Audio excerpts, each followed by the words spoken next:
Hi everyone, welcome back to StyleNovice and my Quilting for Beginners, where I show you a block pattern a week. This is week 8, block 8, and I'll be showing you a square in square block. So this week it's back to basics really, standard squares and half square triangles, with the difference that we're using a single large square in the centre of our block, meaning the piecing together in the final stages slightly differs to normal.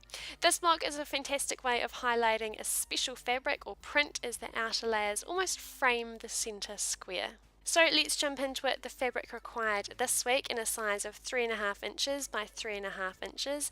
You'll need 4 colour A, in this case I'm using yellow this week, 4 colour A squares. Next, in a size of 4.5 inches by 4.5 inches, you'll need 4 squares, the same colour as you've just used in your smaller ones, and you'll need 4 white squares. Lastly, in the size of 6.5 inches by 6.5 inches, you'll need 1 central square, and this can be a different colour. In this case, I'm using red.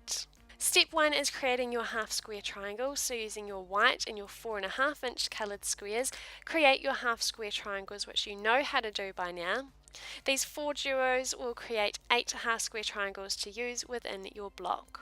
Step 2 is the trimming, so you'll now have 8 half square triangles that all require trimming to a size of 3.5 inches by 3.5 inches.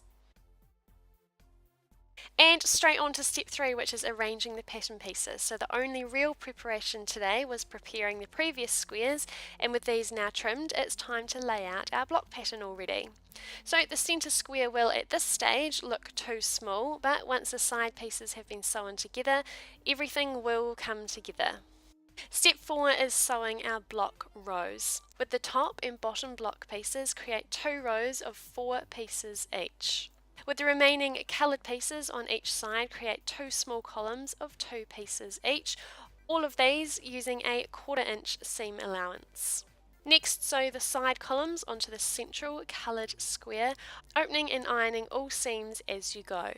And step 5, sewing our final block together. So finally sew the 3 rows you've just created to create your final block.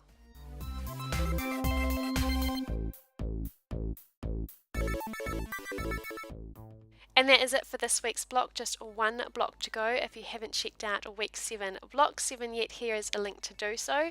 If you're interested in purchasing the written and photo step-by-step instructions for the entire quilting course, do head over to my Etsy store linked below. Otherwise, I will see you next week for our final block piece.